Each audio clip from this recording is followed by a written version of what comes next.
오늘 본문은 소발의 두 번째 말에 대한 욥의 대답입니다.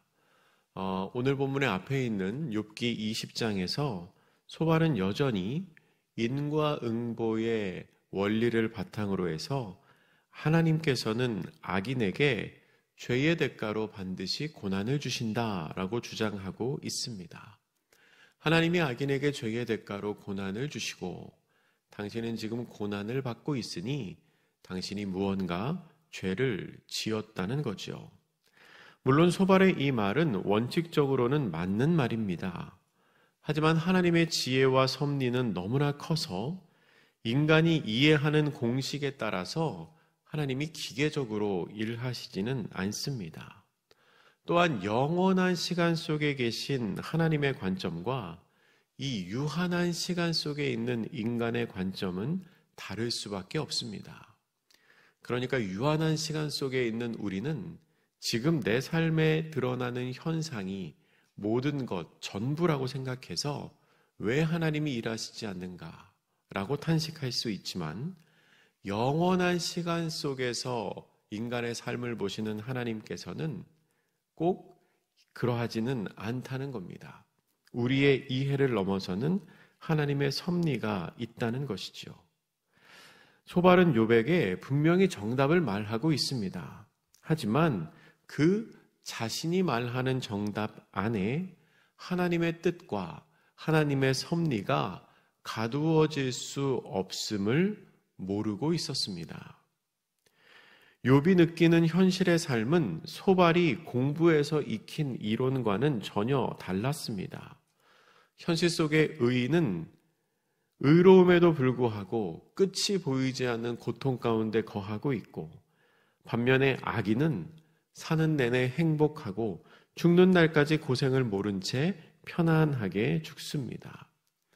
실제로 세상이 돌아가는 이치는 소발이 이론적으로 알고 있던 것과는 사뭇 다른 것입니다.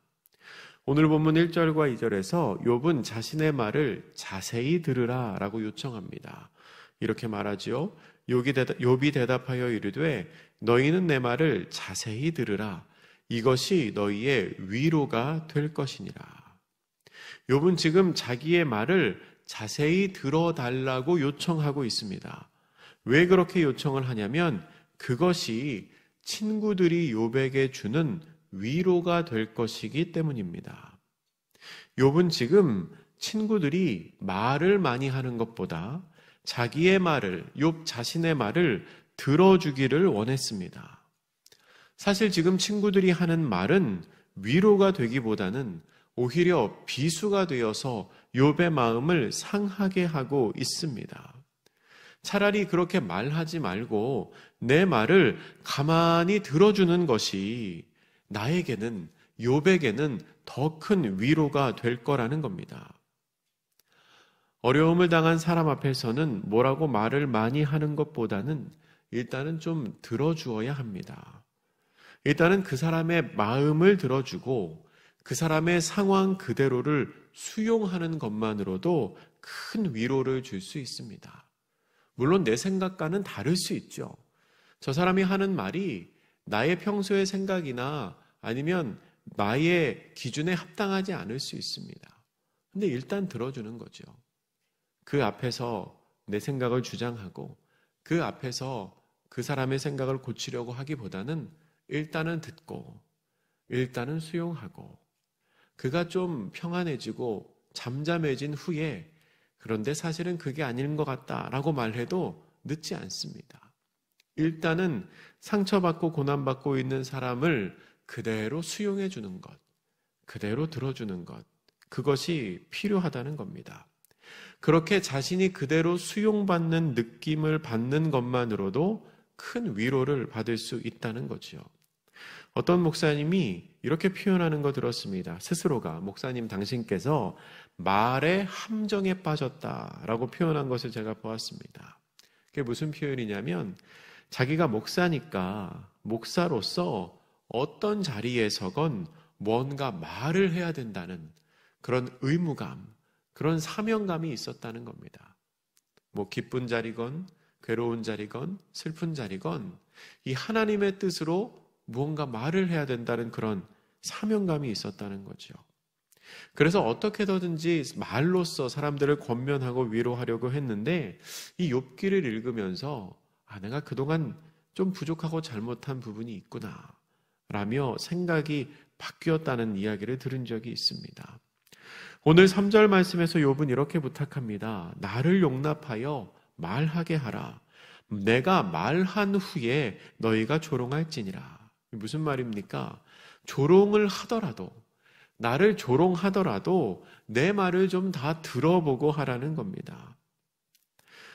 어쩌면 욥은 친구들이 자꾸 자신의 상황과 동떨어진 이야기를 하는 것이 자신의 말을 다 듣지 않고 자기 스스로를 이해하지 못해서, 욥을 이해하지 못해서 그렇게 말하는 거라고 생각하고 있는지도 모르겠습니다. 내 말을 좀 들어다오라고 요청하고 있죠. 그러면서 자신의 원망은 사람을 향한 것이 아니라 하나님을 향한 것이라고 말합니다. 그래서 마음이 더 조급합니다. 4절에 나오죠. 그리고 욥은 자신의 상황을 제대로 보면 친구들도 놀랄 거라고 말합니다. 본문 5절과 6절인데요. 이 5절과 6절 우리 같이 한번 읽겠습니다. 시작. 너희가 나를 보면 놀라리라. 손으로 입을 가리리라. 내가 기억하기만 하여도 불안하고 두려움이 내 몸을 잡는구나. 욥이 겪고 있는 상황을 실제로 제대로 알게 되면 너무나 놀라서 손으로 입을 가리게 될 거라는 겁니다. 지금 욥은 자신에게 닥친 사건이 너무 괴롭고 힘들어서 생각만 해도 불안하고 두려움이 온 몸을 사로잡고 있습니다. 그리고 오늘 본문 7절 이하부터는 욥은 인과응보 교리의 문제점을 지적합니다. 소발은 악인은 반드시 처벌을 받는다. 악인은 반드시 벌을 받는다 라고 했는데 현실은 그렇지 않다는 겁니다. 소발은 20장 5절에서 악인의 즐거움은 잠깐이다 라고 말했습니다. 또 20장 11절에서는 악인은 일찍 죽는다 라고 말했습니다. 그 죄에 따른 벌을 받아서 그 즐거움은 잠깐이면 사라지고 그 생명의 수완도 길지 않다는 거죠. 근데 만약 이 말이 진리라면 악인들 중에서는 노인이 한 명도 없어야 합니다. 그런데 실제로는 어떠한가? 욥의 말입니다. 욥은 오늘 본문 7절과 8절에서 이렇게 말합니다. 우리 같이 읽죠. 7, 8절 시작. 어찌하여 악인이 생존하고 장수하며 세력이 강하냐? 그들의 후손이 앞에서 그들과 굳게 서고 자손이 그들의 목전에서 그러하구나. 아멘. 악인은 금방 그 즐거움이 사라지고 일찍 죽는 게 아니고요. 생존할 뿐만 아니라 장수합니다. 오래 살아요. 그리고 망하는 것이 아니라 세력이 강합니다. 또한 자기 자신만 잘 사는 게 아니라 악인의 후손들도 악인과 함께 굳게 서 있다는 겁니다. 악인이 누리는 복이 얼마나 큰지 모르겠습니다. 오늘 본문의 9절부터 12절까지의 말씀을 읽어볼 텐데요. 제가 읽어드릴 텐데요. 이 9절부터 12절까지 나오는 말씀에 그들이라고 표현됩니다. 이 그들이 악인이라는 거를 모르고 본다면 나도 이렇게 되고 싶다. 나도 이렇게 살고 싶다. 라는 생각이 들 정도입니다. 제가 한번 읽어드릴게요. 그들의 집이 평안하여 두려움이 없고 하나님의 매가 그들 위에 임하지 아니하며 그들의 수소는 새끼를 베고 그들의 암소는 낙태하는 일이 없이 새끼를 낳는구나. 그들은 아이들을 양떼같이 내보내고 그들의 자녀들은 춤추는구나. 그들은 소고와 수금으로 노래하고 피리 불어 즐기며. 아멘. 평안하고 두려움이 없고 징계도 없습니다. 가축도 잘 자라고요. 사업이 잘 된다는 뜻이죠. 늘 노래하면서 즐깁니다. 여러분 너무 부러운 삶이 아닙니까? 혹시 이렇게 살고 싶지는 않으십니까? 악인이 아니라 우리가 다 의인으로서 이렇게 사시기를 축복합니다. 근데 의인이 이렇게 사는 거면 참 좋고 감사하고 하나님 찬양할 일인데 악인들이 지금 이렇게 살고 있다는 겁니다. 그런데 욥이 더욱 이해할 수 없는 게 있습니다. 그게 뭐냐면 악인의 마지막이 어떠한가. 13절 말씀입니다. 우리 13절 같이 읽겠습니다. 시작. 그들의 날을 행복하게 지내다가 잠깐 사이에 스올에 내려가느니라. 이건 또 무슨 말입니까? 악인이 형통해 보이는 것 같아도 죽기 직전에라도 좀 죗값을 치르고 죽으면 좋겠는데, 마음 같아서는 죽기 직전에 몹쓸 병이라도 걸려서 좀 힘들게 죽으면 좋겠는데 그게 아니라는 겁니다. 나이 들어서까지 행복하게 지내다가 말년에 고생도 별로 하지 않고 잠깐 사이에 평안한 죽음을 맞이합니다. 그들의 삶이 그러하니까 그들이 이렇게 말합니다. 스올에, 음부에, 지옥에 내려가면서도 하나님 알기를 거부하는데요. 14, 15절 제가 읽어드립니다. 그러할지라도 그들은 하나님께 말하기를 우리를 떠나소서 우리가 주의 도리 알기를 바라지 아니하나이다. 전능자가 누구이기에 우리가 섬기며 우리가 그에게 기도한들 무슨 소용이 있으랴 하는구나. 세상에서 부족함 없이 살고 누릴 거 다 누리면서 살아서 주의 도리를 알고 싶어 하지도 않습니다. 하나님을 섬길 이유가 없습니다. 내가 하나님을 의지할 이유가 없습니다. 하나님께 기도할 제목도 없고요. 내가 하나님께 간구해서 받고 싶은 것도 없다는 겁니다. 이렇게 악인은 현실의 삶에서 형통한 것처럼 보입니다. 하지만 욥은 그들의 행복이 영원한 것이 아님을 알고 있었습니다. 오늘 본문의 마지막 16절 함께 읽습니다. 시작. 그러나 그들의 행복이 그들의 손 안에 있지 아니하니 악인의 계획은 나에게서 멀구나. 아멘. 그들의 행복, 악인의 행복은 그들의 손에 있지 않습니다. 무슨 말이냐면 그들의 것이 아니라는 겁니다. 일시적인 것입니다. 그리고 악인의 계획은 욥에게서 멉니다. 이것은 악인이 아무리 좋아 보이는 삶을 산다고 할지라도 욥 자신은 그렇게 살 마음이 없다는 겁니다. 욥은 그렇게 살 계획이 없습니다. 악인처럼 살고 싶지 않습니다. 그들이 아무리 풍성해 보이는 삶을 살고 있다고 할지라도 내가 너무나 힘들고 괴로울지라도 나는 악인의 길을 따라가지는 않겠다라는 욥의 고백입니다. 여러분, 악인의 번영은 참으로 이해하기가 힘든 주제입니다. 우리의 삶에서도 그렇게 사는 사람들이 있기 때문에 더 그렇습니다. 거짓말하면서 잘 사는 사람이 있어요. 사기치면서 사기친 당사자는 편안하게 사는데 그 사람의 피해자들은 어렵게 사는 경우가 이 땅 가운데 분명히 있습니다. 왜 악한 사람은 잘 살고 착한 사람은 힘들게 사는가? 유대교 랍비인 헤럴드 쿠시너는 왜 착한 사람에게 나쁜 일이 일어날까라는 책을 썼는데요. 근데 그 책에서 왜 악인이 잘 사는가를 고민하다가 이렇게 결론을 내립니다. 이건 좀 이상한 결론이에요. 뭐라고 말하냐면 하나님은 선하시지만 전능하시지는 않다라고 말해요. 이게 무슨 말인가 하면 하나님께서는 선하시기에 인간에게 직접적인 고통을 주시지는 않지만 그러나 전능하시지는 않아서 인간에게 다가오는 불행을 사전에 막지도 못하고 인간을 돕지도 못하신다는 겁니다. 여러분, 이 말이 어떻게 들리십니까? 이 유대인 랍비가 얼마나 많은 고민을 하고 이런 결론을 내렸을까 싶지만 사실 이 사람이 고통을 많이 겪은 사람이거든요. 그런데 그 말이 정답이라고 할 수는 없습니다. 우리가 믿는 하나님은 무능한 하나님이 아니시기 때문입니다. 이 쿠시너는 하나님은 선하시지만 능력이 없어서 우리에게 직접 고통을 주시지는 않지만 다가오는 재앙을 막아주시지는 못한다라고 말하지만 사실은 그렇지 않다는 거죠. 하나님은 분명히 전능하신 하나님입니다.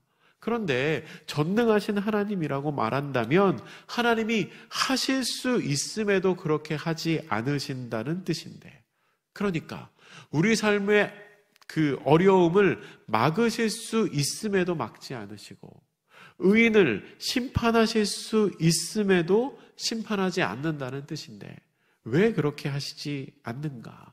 라는 질문이 남죠. 그러면 전능하신 하나님이 왜 그렇게 하시지 않을까요?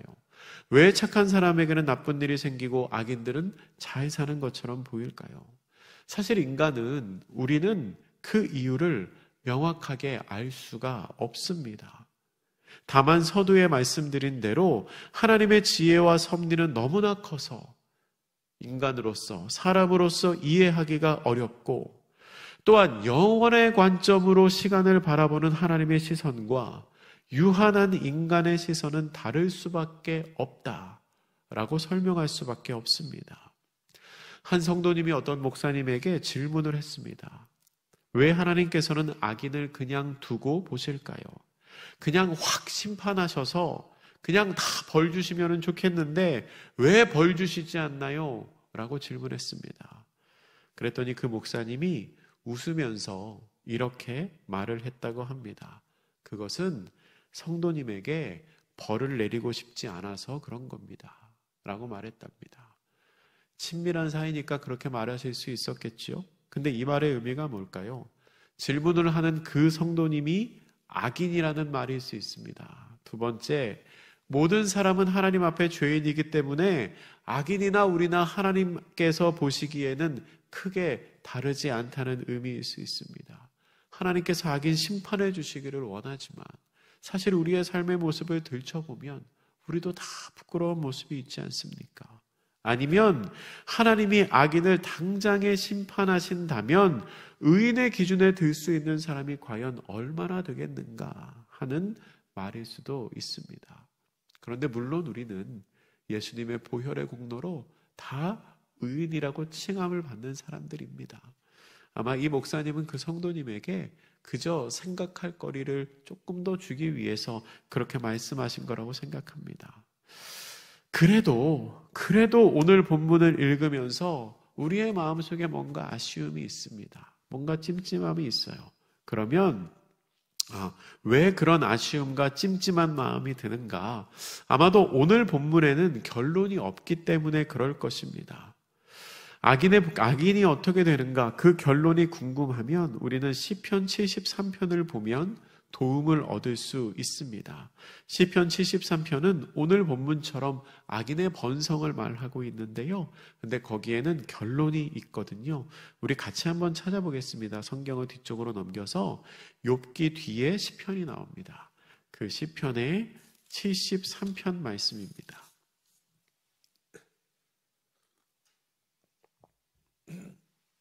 시편 73편을 보시면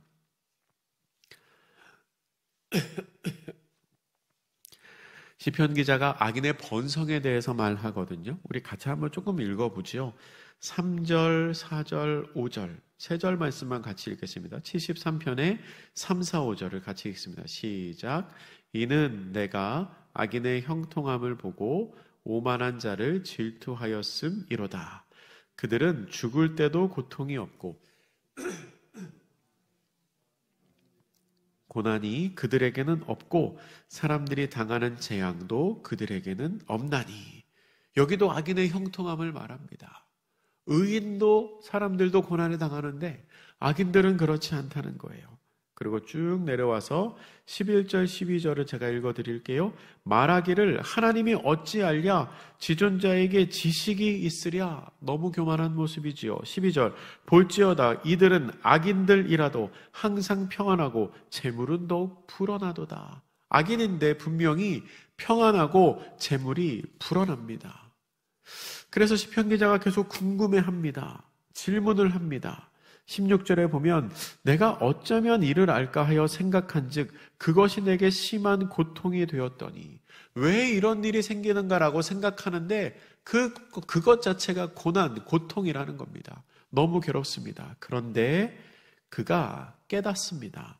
17절, 18절, 19절 세 절 말씀 우리 같이 읽습니다. 시작. 하나님의 성소에 들어갈 때에야 그들의 종말을 내가 깨달았나이다. 주께서 참으로 그들을 미끄러운 곳에 두시며 파멸에 던지시니 그들이 어찌하여 그리 갑자기 황폐되었는가 놀랄 정도로 그들은 전멸하였나이다. 아멘. 이 시편 기자는 고민합니다. 생각하는 것이 고통스러울 정도로 고민하다가 어디에서 깨닫습니까? 성소에 들어가서 하나님 앞에 나와서 이 고통의 문제를 고민하며 탄식하며 기도하다가 그들의 종말을 깨달았다는 겁니다. 그들의 종말이 뭘까요? 하나님을 알지 못하는 그들의 마지막의 결론은 지옥이 예비됐다는 거죠. 그래서 주님께서 그들을 미끄러운 곳에 두셔서 넘어지게 하시고 그들의 삶을 황폐하게 만드신다는 겁니다. 그러면 그 악인의 번성과 그 종말의 결론을 본 시편 기자의 고백이 무엇이냐? 이 73편의 제일 마지막 절 28절입니다. 같이 한번 다시 읽습니다. 시작. 하나님께 가까이 함이 내게 복이라. 내가 주 여호와를 피난처로 삼아 주의 모든 행적을 전파하리이다. 시편 기자의 결론은 악인의 어떠함과 상관없이 내가 하나님을 가까이 하겠다. 그것이 결론입니다. 여러분, 우리는 궁금합니다. 악인이 언제 심판받을지, 의인의 고난이 언제 끝날지 궁금합니다. 그런데 사실 함부로 일어나는 현상만을 바라보면서 정죄하거나 비판할 수는 없습니다. 왜냐하면 그 모든 것이 하나님의 섭리 가운데 있기 때문입니다. 우리가 가져야 할 태도는 현실의 상황을 인정하면서 시편 기자처럼 그가 어떠하든지 상관없이 나는 하나님을 가까이 하겠다라고 결단하는 마음이 필요합니다. 현실의 고난이 언제 끝날지 모릅니다. 왜 이런 일이 생기는지도 이해할 수 없습니다. 의인은 고난을 받는데 악인은 왜 잘 살게 되는지 그 이유를 알 수 없습니다. 그런데 그때 우리가 기억할 것은 무엇이냐? 상황이 어떠하든지 내 삶의 시간은 내가 무엇으로라도 채워야 한다는 겁니다. 어렵든지 힘들든지 괴롭든지 행복하든지 내 삶의 시간은 내가 채워가야 합니다. 그런데 내가 채워야 하는 그 삶의 시간을 악인을 향하여 분노하고 원통하고 괴로워하며 채워갈 건지, 아니면 하나님을 찬송하고 하나님을 예배하고 하나님을 가까이 하며 채워갈 것인지는 내가 결정할 수 있습니다. 근데 본문의 시편 기자는 어떤 결론을 내린 겁니까? 하나님을 가까이 하는 것이 내게 복이니 내가 하나님을 피난처로 삼겠다라고 결론을 내리고 있는 겁니다. 악인이 분명히 잘 살고 악인이 형통한데 내가 그들을 정죄하고 그들을 보면서 분노하는 것으로 내 삶의 시간을 채우는 것이 아니라 하나님을 가까이 하며 내가 살아가겠다 라고 고백하고 있는 겁니다. 여러분, 악인은 하나님이 알아서 하실 겁니다. 다른 이가 어떠하든지 상관없이 우리는 하나님을 가까이 하면 됩니다. 그렇게 하나님을 가까이 하는 것이 내게 복임을 고백하는 복된 성도님들 되시기를 주님의 이름으로 축복합니다. 기도하겠습니다. 사랑의 하나님, 우리의 삶에 왜 이런 일이 생기는지 잘 이해할 수 없을 때가 많습니다. 착하게 사는 사람이 왜 힘들게 살고 악인들이 왜 잘 사는지. 그러나 주님, 우리 삶에 일어나는 현상이 그렇다면 그 모든 것도 하나님의 섭리 가운데 있음을 고백하는 저희들 되게 하여 주시옵소서. 그리하여 악인을 비판하는 것으로 우리의 시간을 채워가는 것이 아니라 하나님의 뜻이 있음을 알고 하나님을 가까이 하는 것으로, 하나님을 기뻐하는 것으로, 하나님을 예배하는 것으로 우리의 삶의 시간을 채워가는 우리 모두가 되게 하여 주시옵소서. 감사드리며 예수님의 이름으로 기도드립니다. 아멘.